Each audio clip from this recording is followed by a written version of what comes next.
Good evening, ladies and gentlemen, and welcome back to another edition of The Nation Wants to Know, where we look at the issues which are of tremendous significance. We get the key newsmakers relevant from a national as well as often a global perspective. The biggest global story right now is the Iran-Israel conflict, which has even more potential, in my view, of quickly escalating into a global conflict than Ukraine or even the ongoing Israeli counter-response in the Gaza Strip. Now, yes, you all know, viewers, this started with the Israelis hitting a consulate building in Damascus, Syria on the 1st of April, killing 13 people. And then Iran hit back with firing a series of missiles and drones at Israel, which caused very limited damage because of Israel's very expensive Iron Dome interception capability. But the Israeli Prime Minister Netanyahu has faced and continues to face very big pressure politically to escalate. And so he hit back at the ancient Iranian city of Isfahan yesterday. As we are informed, there is massive back-channel diplomacy going on all sides, and there are two clear views. One side, the dominant view, is very worried about the cost of escalation between Iran and Israel and feels that this will not be limited to the two countries. So they are very concerned about the cost of escalation, whether on the situation in the Middle East or the cost of oil and global instability, and this side is calling for calming things down as soon as possible. And then there is another side which feels it is time to use this opportunity to open a full-on attack on Iran. And that side is led by several players in government as well as people outside of government, like my guest tonight, His Royal Highness, the Crown Prince of Iran, Reza Pahlavi. He joins me tonight from Washington. Your Royal Highness, welcome to The Nation Wants to Know. It's good to have you on the program.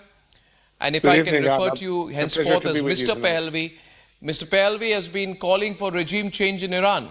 And he feels that this is the time to push the envelope.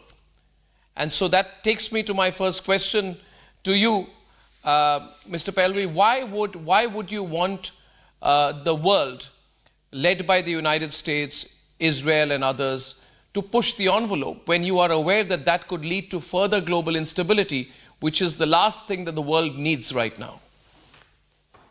Let me begin by explaining the fact that I have been critical overall of a basic flaw in the foreign policy of Western governments in their dealing with the current regime occupying my homeland. From the very beginning, there was an expectation of behavior change, and all the policies implemented, including sanctions, were with the aim to force the regime back to negotiation and understanding. The very premise of expecting behavior change from a system that in its entirety, in its DNA, in its entire reason for existence, was to export a religious ideology in the region and beyond, it cannot coexist in the world where democracies, where human rights and liberties are respected, for them to be able to coexist with their ideology at the same time. Therefore, all these years we've seen attempts to try and reach some compromise, thinking that the regime could reform itself, and in the meantime, the Iranian people have been suffering and suffering with no change in sight. My argument about why a change of regime in Iran will be in the best interest of the Iranian people, who are the first people to ask for it, by the way. It's not a matter of a foreign government deciding our fate. It's the Iranian people who want that. But they demand the world to support them, because this regime, as long as it exists, it will continue to create the kind of problems we've seen all these decades, which means not only repression at home against its own citizens, but aggression abroad, using its proxies like Hamas, like Hezbollah, like Islamic Jihad, like the Houthis, to disrupt world commerce, to meddle into the affairs of neighboring countries, and most importantly, in the recent clash that we have seen. This regime does not desire what's best for the Iranian people. It is simply trying to ascertain itself. And if the world wants to put away once and for all the problems that were caused by this regime, there's only one solution left. If we don't want escalation, if we do not want military confrontation, but a change that comes from within at the hand of the Iranian people themselves. This is where the world can make a key decision of finally helping the Iranian people this time, as opposed to insisting on negotiating with a regime that will never be willing to come to terms with the values that Mr. Pahlavi, the free world stands for. I understand. I understand, but I'm sure that I'm sure you wouldn't disagree with me that the Iranians would have done their own geostrategic analysis of the situation. You mentioned the fact that Iran has been working through, its proxies, the three H's, Hezbollah, Houthis, and Hamas. But isn't it possible that Iran itself is a proxy for other global powers? Because Iran on its own would not have dared to carry out the kind of attack it did as a counter response on Israel without having planned the grand strategy of what would follow. So perhaps they are also working for someone else's interests beyond their own. By the way, Arnab, I would very much appreciate if people like yourselves as a member of the media and other colleagues of yours refer to the situation not as Iran, meaning the people of Iran, and instead say the regime. The Iranian people are very sensitive about the fact that they keep mentioning Iran, and we as Iranians do not stand 1 second with what this regime is doing. So let's call it the Islamic regime and what it's doing, or the Islamic Republic. It is true, they have been pretty much held in power by means of their dependence on some foreign powers. Example, Russia. For a long time, the Russians have been helping the regime with its military and intelligence forces. The current Moscow-Tehran axis, as Tehran is helping Putin fight his war against Ukraine, is an example. As such, clearly, the regime has also some partners that have a different viewpoint as far as the geopolitics of the region is concerned. However, I think the majority of the countries around the globe realize that in the long term, nobody will benefit from such instability. It's not good for security, it's not good for commerce, and the root cause, again, is the regime disrupting all of this. So regardless of whether or not this regime may have some allies, but it has far many more adversaries insofar as the free world is concerned. This is where the Iranian people stand together with the free world against a regime that is repressing them and is not offering them a chance to self-determination. I believe that once Iran is freed, you will see a completely different picture and demeanor as it relates to regional peace and cooperation and our relationship worldwide with anybody that's willing to respect our independence and sovereignty. You've been talking about a regime change. What do you have in mind? I mean, are you talking about a full-fledged invasion of Iran? Would that be right? If America is very concerned about sovereignty of other nations? I don't know why you are. So what do you mean by regime change? Then how do you see that coming into effect? Well, it's a domestic liberation movement at the hand of the Iranian people. It's a little bit like putting more pressure on the regime by helping the Iranian people directly. Look, what happened in Poland with Lech Walesa and Solidarity? What happened in South Africa to put an end to apartheid? None of this was as a result of foreign invasion. It was a matter of support directly to the dissidents, to the activists, to the civil society of those countries, giving them an equal footing to be able to have a chance to bring pressure from within. The mechanism of change of regime in Iran is not going to be at the hand of any foreign intervention. In fact, it is my red line. I have always been extremely opposed to any kind of military confrontation or intervention against my country. But I believe that through civil disobedience, through mass protests and labor strikes, we can paralyze the regime and force it to collapse. And following that will be an interim phase by which we should have a constitutional process whereby the Iranian people can elect their representative to a constitutional assembly to debate Iran's future, the constitution, the former regime, the content, and everything else that is at play. In other words, to have true self-determination. Right now, India is experiencing, as the largest democracy in the world, a process of election. And how much we value the fact that without such freedoms and the ability to choose, citizens are completely voiceless. That is the current situation in Iran. That needs to change. 85 million Iranians have to have an opportunity to speak for themselves. And this is why free countries, particularly democracies, need to support them in this struggle against a regime that has completely taken those freedoms away from Iranians. But you know, you're talking about basically uprising on the ground, on the streets of Iran, and people had expected that in the fallout of the Mahsa Amini case. There were protests on the ground which started almost immediately. I think it was the autumn of 2022. You had yourself called for protests and mobilization at that point of time. But it didn't really take off beyond a point. So why would you think the situation is different now? When it would be seen to be the world against the... Yes, yeah. Why would the situation be different now? Well, first of all, you have to understand that for some ingredients being missing, you cannot get to the final result that one wants to obtain. The Iranian people have done their part. They've done all they could under tremendous duress and repression at home. The very same time Iran is waging war against Israel, the regime is cracking down on Iranian women on the streets of Iran. It's maintaining its instrument of repression. But the brave Iranian people, today's Gen Z of Iran, the young generation, stand against them. They still are continuing the fight. What is absent is two things. There still is not a clear and strong leadership from key Western countries to support this movement. And number two, obviously, there has to be the kind of leadership that makes this happen.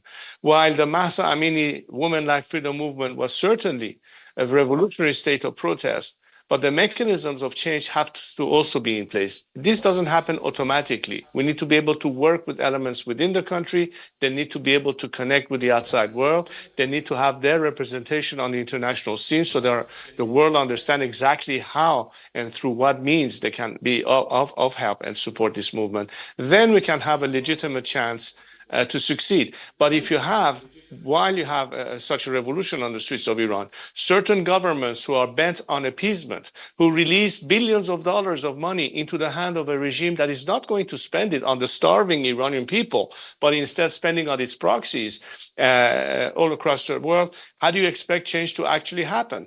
The will for change has to come finally in the mind of the outside world. Now, having said that, I've always said to my fellow compatriots, we cannot depend on anybody else but ourselves. However, it would be far simpler and less costly to us if we had the tacit support of the free world. This is what we need right now. That is the missing element. With that in play, a lot will change. But you know, now let me draw you into the real politics of it. We clearly understand where you're coming from on this matter, but you know, peace is important. The world at this point of time is not crying for more conflict. Less conflict is required, de-escalation is required. The world has been through COVID, then Ukraine, and then, as you're aware, the situation on the Gaza Strip. And all those calling for peace would say, Mr. Pahlavi, that just let's keep the peace with Iran. Because the geographical position of Iran is extremely important. We need to keep the peace and the status quo on the Straits of Hormuz.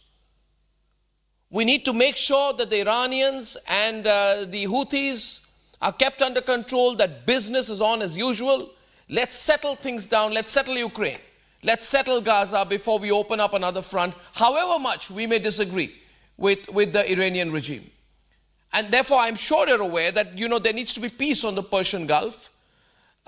Iranians have been seizing ships. Recently, they seized British ships as well. You know what the Houthis have been doing.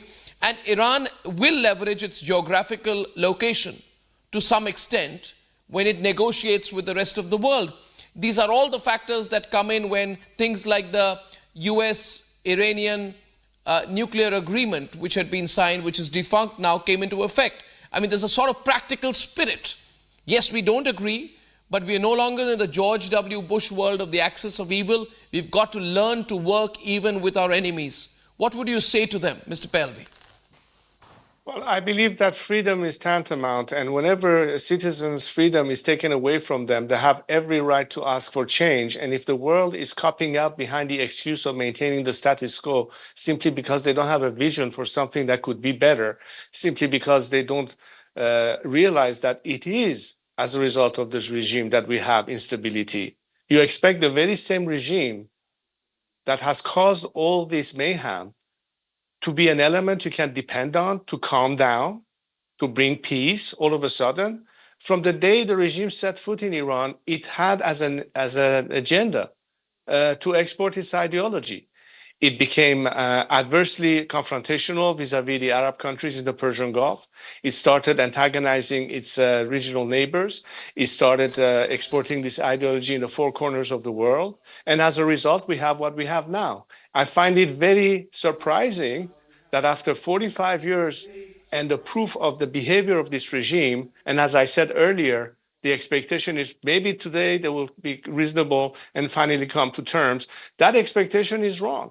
You have just wasted time to a point that now we are facing more challenges. Now, the only way, again, I repeat, the only way we can, for good, eliminate every element that is leading to this instability, which is tied directly to the nature of this regime, is to get rid of it. Again, at the hand and at the ask of the Iranian people, because the Iranian people are not going to put up with this any longer. They are ready to change. So the choice is very simple. You can either ignore the Iranian people's right to self-determination and freedom, a nation that wants to be at peace in the world, that does not have any reason to be antagonistic versus the Israelis or the Arabs or anybody else in our neighborhood, but are hostage. They're the first hostage of a regime that is doing precisely all of these negative deeds. Now, what is the price to pay? Is the price to achieve ultimately a liberation more expensive than dealing with this regime every day in terms of, as you said it yourself, escalation, disruption of commerce and maritime traffic? Is that cost less than the cost of change for Iran and the consequences of that? I challenge, therefore, those who claim that, no, we have to be using realpolitik as an argument. I think that's basically the language of weak leadership. Look, the world changed twice, at least in contemporary history, where we've seen that as a result of that strong leadership, things did change for the better. Example, Second World War. Example, Roosevelt and Churchill vis-a-vis Hitler during the Second World War. Later on, towards the end of the Soviet Union, you had Ronald Reagan and Margaret Thatcher, two strong leaders that brought an end to the Soviet Empire. The same kind of leadership is required today. In the absence of leadership, I can hear this argument float more and more, but it does not excuse the fact that we should address the real question and take the bull by the horn. We have to do our part as Iranians, but the world needs to stand with us. That's the choice they have to make. They either side with the people of Iran or they continue siding with this regime. Are you saying that Are you saying that Biden is a weak leader who is appeasing Khamenei? That he does not want a bigger war to break out because there's a US election coming up and he doesn't want to be seen diverting assets from Ukraine, leading to a bigger mess. I mean, you may be more open with me on this. Are you saying that Biden is appeasing Khamenei, that he's a weak leader? The Americans are showing weak leadership? Yes, I believe so. I mean, the result is right in front of us. The regime had access to almost $100 billion worth of oil revenue that it should not have had should the oil sanction had been implemented correctly. That extra cash, that extra money was something that, again, not only made it easier for the regime to spend it on its proxies, including the recent conflicts and all the drones and missiles had to be paid for from somewhere. That's the extra cash that the regime should not have had in the first place, but it did. But it's also something that emboldens such regimes. Look, let me give you another statistics away from war and conflict and missiles. If you take the period of time where there was stronger leadership in this country during the Trump administration, between the Obama administration and the Biden administration, the number of executions in Iran was half the amount it is today. Why? Because that kind of leadership and strength basically makes such regimes think twice before they do anything, whether it's at home or abroad. I do say that vis-a-vis the fact that we are dealing with two powerful countries that have a lot of influence and say to what is happening in the region, Russia and China, what is the counterpart doing? I think many of our friends in the region are growing frustrated for their lack of resolve and indecisiveness and appeasement. And that frustration could create some reconsideration of their policies and alignment. But I don't think we need to get that far. I think there's still an opportunity to resolve the issue. But I can tell you the main problem remains the regime. And the world has to understand that fighting the tentacles is no longer a solution. You have to go for the eye of the octopus. And the eye of the octopus is Tehran, that controls all of these tentacles all over the place. Again, let me repeat so I'm very clear and I'm not misunderstood or misinterpreted. I'm not calling for any foreign military attack or intervention. I'm telling you that the natural army in place are the people of Iran. The people of Iran deserve to have the support of the outside world in order to liberate themselves. That is the best investment you can make for peace, security, and long-term economic stability at the hand of a liberated people who are on your side, as opposed to a regime that simply wants to impose a modern-day religious caliphate and dominate the region and the world. That's the two choices we have. Mr. Pahlavi, let me take you on your terminology there, where you say the eye of the octopus is Tehran. Now, the regime in Tehran, are you sure about that? It would also be contended that the eye of the octopus could be Russia. It could be argued that the eye of the octopus could be China, in a way. It could be argued that Russia is trying to open a new front. And it would further be argued that it is against American interests or the interests of the West to play into Russia's hands by opening a new front, especially at this time of political sensitivity in the US as well.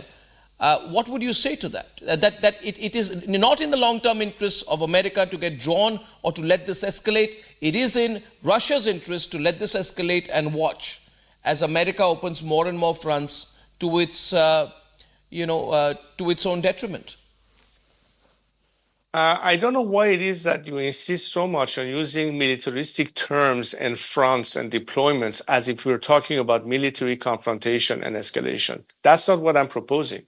What I'm talking about is the liberation of a nation that is under siege by a regime that has kept them hostage. It's a process of liberation. It's not escalation or opening fronts that we're talking about. I think the world today is savvy enough, whether you're French, American, Canadian, or Japanese, to understand the value of the independence and freedom. I mean, India went through an independence movement to liberate itself. If that is not as valuable that they're willing to put everything on the line for it, then why should Iranians deserve any less than Indians, or for that matter, Americans, or people in Sweden or in Australia? Liberty and freedom is tantamount to bringing us more guarantee of stability, because democracies don't go at war to one another. The fact that this regime is in conflict, because it's not a democracy, it's a religious dictatorship. And ultimately, that is the problem. Now, would China benefit from it? Would Russia benefit from it? Perhaps. But the root cause of the problem is not Moscow or Beijing. It is the regime that has occupied my country, and it is based in Iran. That's why I point to Tehran as the problem. And that's why the solution is going to be within Iran itself. I'm not asking for Moscow or Beijing or Washington to determine the fate of the Iranian people, but to ask themselves the question, what is ultimately the vision that a free Iran will have vis-a-vis the whole world?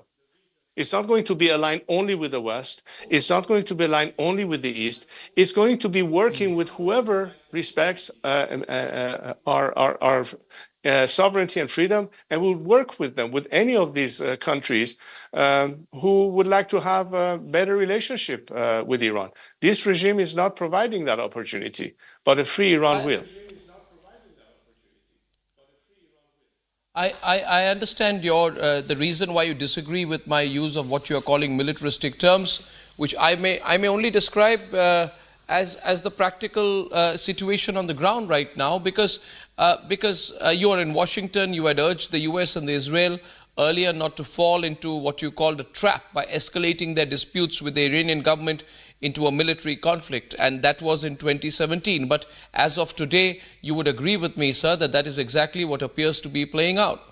And therefore, I think there is a distinct possibility that Iran, if it realizes that the conflict has broken out. Now, let me give you a slightly elaboration of why I'm saying this to you. I'll take just a minute. Your Royal Highness, Iran would know, have a good sense of whether the West can escalate this right now. And if the West comes to a conclusion that it does not want to escalate it right now, then the Iranians have the upper hand in any negotiation.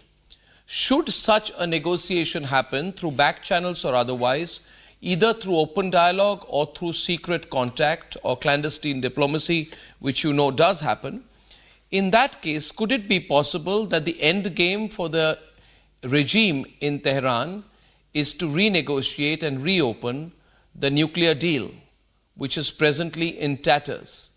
Because they need that nuclear deal, they need the sanctions lifted, they need the economy to pick up, and they can feel that in turn for agreeing to de-escalate, they might want to take the benefit of resuming a more working relationship with the rest of the world, and using every leverage that they have, including their maritime interests in the Straits of Hormuz, as a negotiating chip. Your response to that?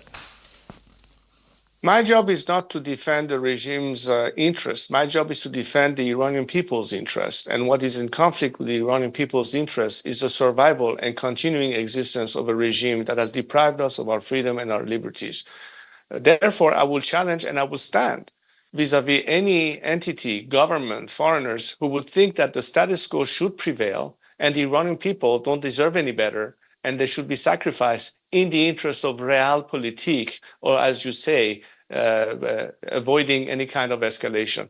I would not stand for a second and accept that premise that it's okay to let the Iranian people continue to be victims of this regime while the regime is trying to play some kind of strategic compromise with the world. Understand that most of its behavior has been not as a position of strength, but actually weakness. A regime that is strong does not repress its citizenry. A regime that is strong doesn't, after 45 years worth of passage of time, still continue to be aggressive, meddling in the affairs of neighboring states, unless you are willing to say, we have to put up with this religious dictatorship. That's what it is. The world has to accept it as a matter of fact, and therefore we should throw in the white towel and go home. Yeah, of course, that is an eventual possibility. But is it the right moral position to take? What happened to liberty? What happened to freedom? What happened to human rights? What happened to all those values that I believe the Western world has not abandoned, at least as of yet? This is also something to consider, not just an economic issue, not just the kind of elements that you pointed. A lot more is at stake. And therefore, I would still argue that the people of Iran would be able to tell the whole world and demonstrate to the whole world that unlike this regime that is constantly blackmailing you, that is taking ransom money to liberate hostages, and you pay the price for that, and is going to continue to be emboldened as a result. And therefore, it is not by appeasement that it will reduce the conflict. It will be no guarantee that the regime will not continue to do more of what it's done already, because it has proven to do that, especially when it faces weak leadership on the other side.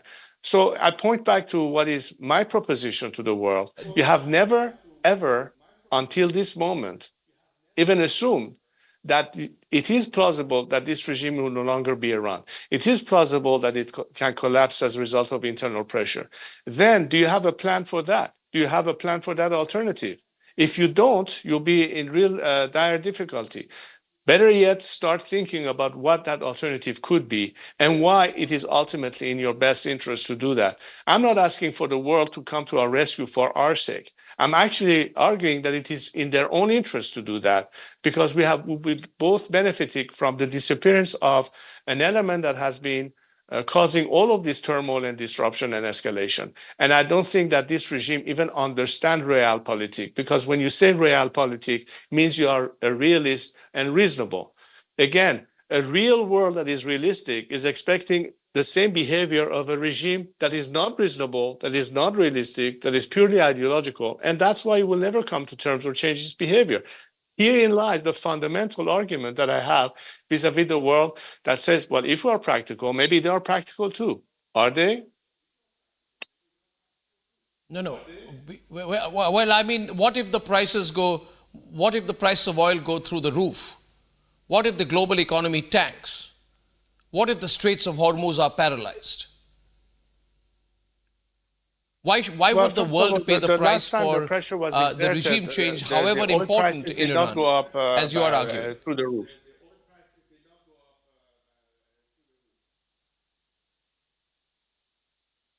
I'm not just talking about Iranian oil, I'm also talking about the imbalance in global trade, the possible blocking of certain maritime routes, and the consequences of an escalated conflict. As I said, the more the regime stands in place, the more harm it could do. And if you think that it is through blackmail and it's through nuclear deterrence of an undemocratic regime that the world will feel safer, or for that matter, our neighborhood will feel safer, I don't know where we're leading with that. I mean, can you imagine that if this regime actually negotiates a nuclear deal, why would it want to pursue a nuclear arsenal in the first place if its intention was peaceful usage of the energy? Why did we not start continuing the policy that's because the sanctions, they would say that's because the sanctions came back and the Americans turned their back on the nuclear deal as well. I'm sorry, I was talking, I couldn't hear that was, tit for tat. No, I'm sorry, but so I was saying that the argument of the Iranian regime could be, the argument, I repeat myself, the argument of the Iranian regime could be that that was a tit for tat. The Americans went back, the sanctions came back, and they went back to their nuclear pursuits. But now, possibly, they may want to reopen that conversation. So basically, we should be open to proliferation, and many countries in the region will also pursue a nuclear program to equal that of Iran. Where are we going with this? Are we going to talk about a whole region having access to WMDs? Is that really the future we are painting for the Middle East? All because there is a regime that is provoking and forcing everybody's hand in that direction? Or can we eliminate the problem so we wouldn't have to start considering proliferation? So the Saudis build their bomb, or the UAE build their bombs, or the Egyptians build their bombs, and pretty soon everybody has a bomb. And then what? I mean, seriously, if that's the direction the world wants to take, I cannot have a logical answer to that. But you can eliminate every aspect of the problem that threatens maritime traffic. That could be a nuclear threat. That could be an existential threat to countries like Israel, that is sponsoring terrorism, that is interfering in the affairs of governments in the region, from Syria to Iraq to Lebanon. I don't think the world is prepared to continue living along with this kind of a regime, especially when it is extremely fragile at home, that the majority of its citizenry is against it, and they stand ready to save themselves, but they need an extra assistance from the world that is, instead of helping them, are still throwing them under the bus, insisting, as you argued, on the status quo, hoping that maybe through that we can all tone down the escalation. I think this regime has proven that if it wanted to maintain stability, why would it do what it did? Why would it support a terrorist group? Why would it attack Israel, and so on and so forth? Yeah, but the world is also changing in a multilateral world, Mr. Pahlavi. Why should it be the concern of the West what happens across the world? Why should the West look upon itself as the savior of every part of the world? And we all know what happened when you refer to the WMD case. You know what happened last time when WMDs were used as as a good excuse to carry out a full-blown invasion. So now isn't the world changing? What if Chinese were to say that we want to liberate another part of the world? What if the Indians were to say we want to liberate another part of the world? Invasions of sovereignty, either which way, are not good. And so if we were to go back to the attack by the Israelis on the consulate in Damascus, that is still sovereign territory. That was a violation of another country's sovereign territory. Upon an intelligence input or upon a perception of intelligence of Israel. My question being, why should it be that the West or the forces supported by the West, including Israel, should feel that they have some kind of a moral superiority in terms of intervening to help people across other parts of the world? In the changing dynamics across the world, which is multilateral, perhaps that would not be the right way to look at it anymore. Well, first of all, you mentioned the word sovereignty several times. Well, the Iranian people currently are not enjoying sovereignty because their vote doesn't count. They're being repressed, muzzles. We have political prisoners. We have executions.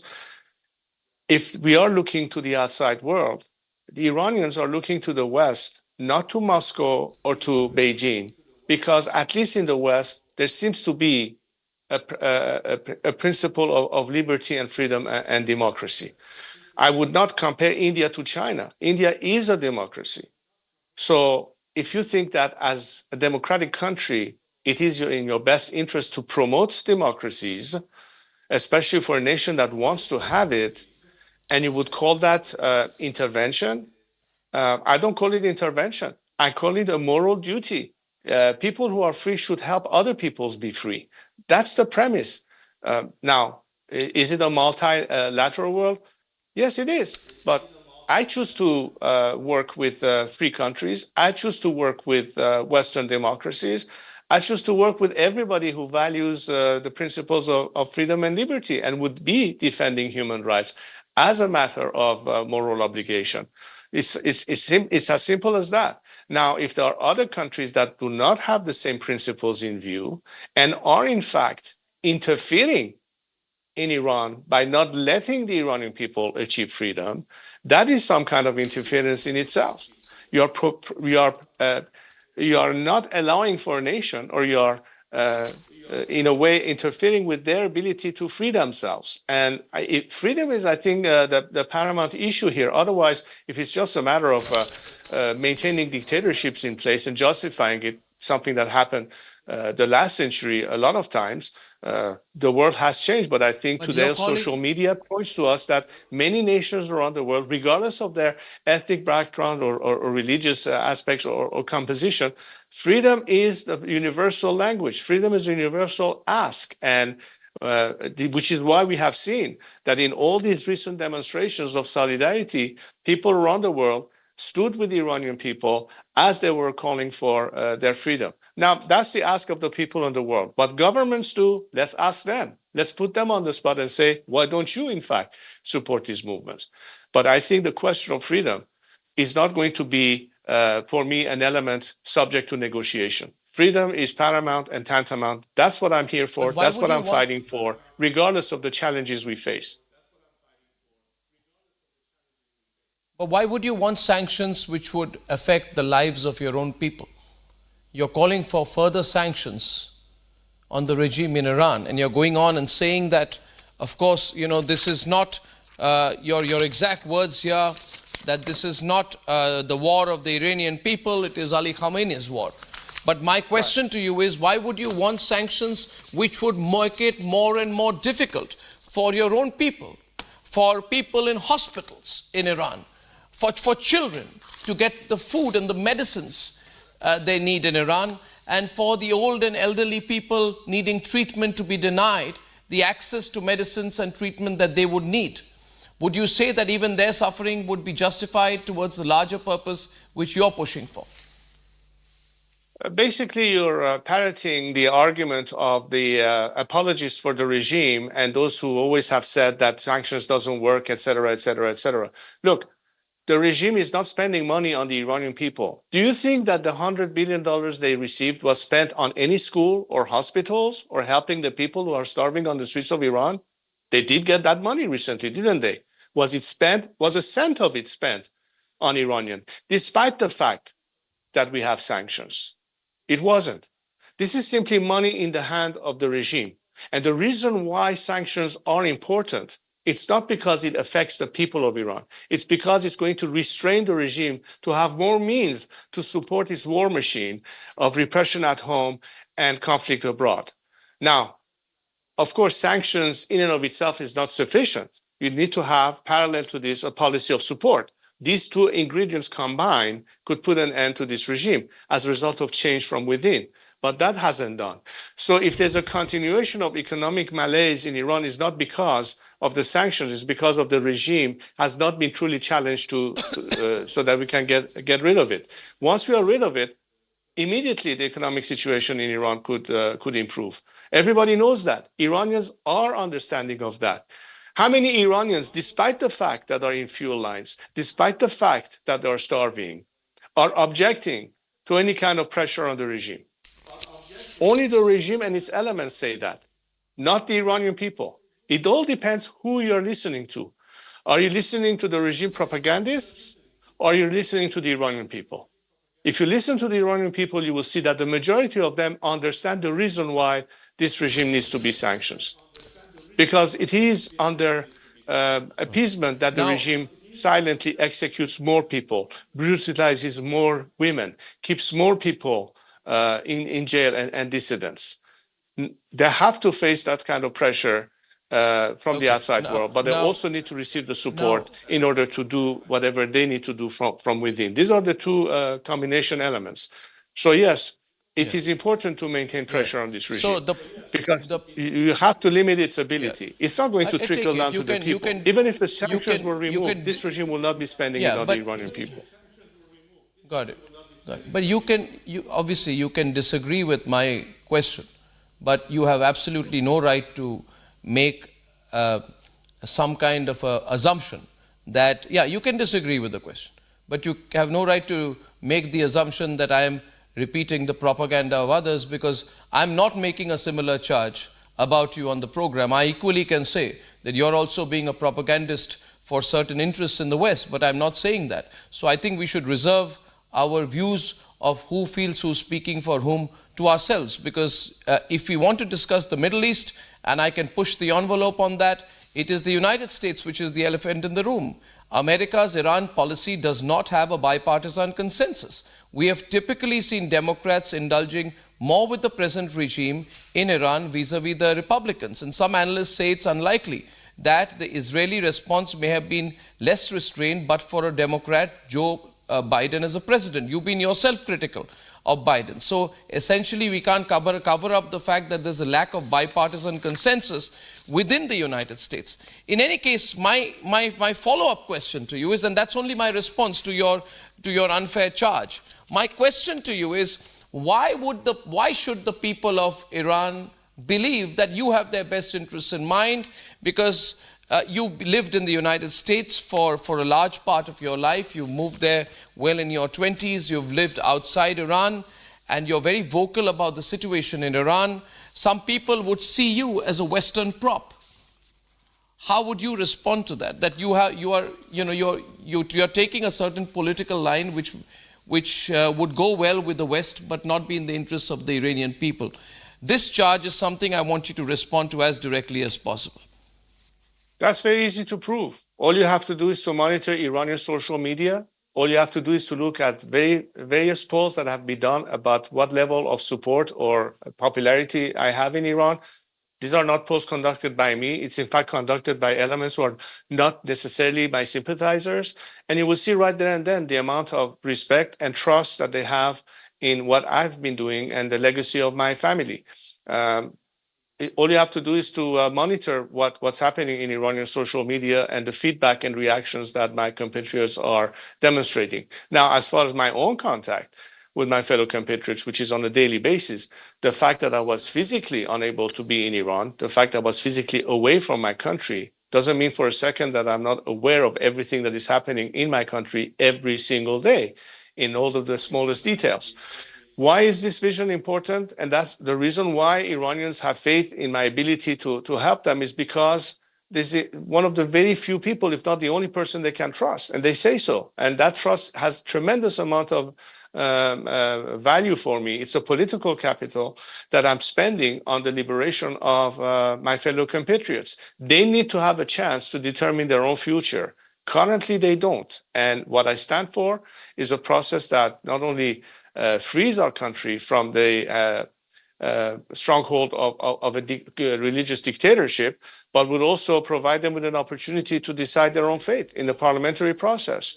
This is exactly the kind of plan that I'm proposing. It has nothing to do with America or Europe or any other country. It's a process that we as Iranians deserve to have to determine our own fate. So on that basis, my ask and my message to anybody who's willing to listen to this message is to understand why Iranians deserve to have that opportunity, something they've been deprived on ever since this regime has taken over. That's what I stand for. This is my agenda, and let the chips fall where they may. And lastly, what are your plans? We're very intrigued. Of late, you've been speaking to a lot of leading media networks globally. You're increasing your footprint. You're speaking in very influential circles in the topmost universities in the world. What are your plans? What is your end game in this? The plan is to make sure that we are in this first phase successful in bringing this regime to collapse by means of internal pressure, probably at its climax, nationwide labor strikes, which is the least costly way and the most effective way to paralyze the regime. And of course, to be prepared to manage a transition phase, at which time an interim government will have to be formed. I think the majority of the participants are, as I speak, inside the country. We have to be able to plan for the inclusivity of the majority of elements that are not criminally tied to this regime, whether on the civilian side, but particularly on the military and paramilitary sides. There has to be an exit strategy offered to them so they can see a place for themselves beyond this regime. We're not talking about the disaster of de-Baathification in Iraq after the fall of Saddam Hussein and send all the troops home, and half of them ended up becoming ISIS fighters. This is also part of the plan to be inclusive of the majority of them who are not corrupt or involved in the criminal behavior of this ruling mafia. That is also tantamount to calling the nation to national reconciliation and amnesty to the extent possible. We have to make sure that during the transition, we have every element of transitional justice taken into consideration. We have to prepare the grounds as soon as possible for the election of a constitutional assembly, whereby all these elements of the constitution, the form of the regime, its content, the level of centralization or decentralization of power, and so on, will be debated. And ultimately, when this parliament will propose to the nation a constitutional plan, the nation can, in a referendum, adopt and finally vote for what they want for their future. To me, that's the end game. The end game for me is the day Iranians go to the poll and finally determine the future of the land. I would have considered that a lifetime's mission accomplished. Well, this has been very interesting. We'll track whatever you do next. And of course, we'll keep talking to you as we watch the situation in Iran and in the Middle East. Thank you very much, Mr. Pahlavi, for talking to me and for talking to the Republic Media Network. Thank you very much. It's been a pleasure. Thank you so much. Appreciate the opportunity.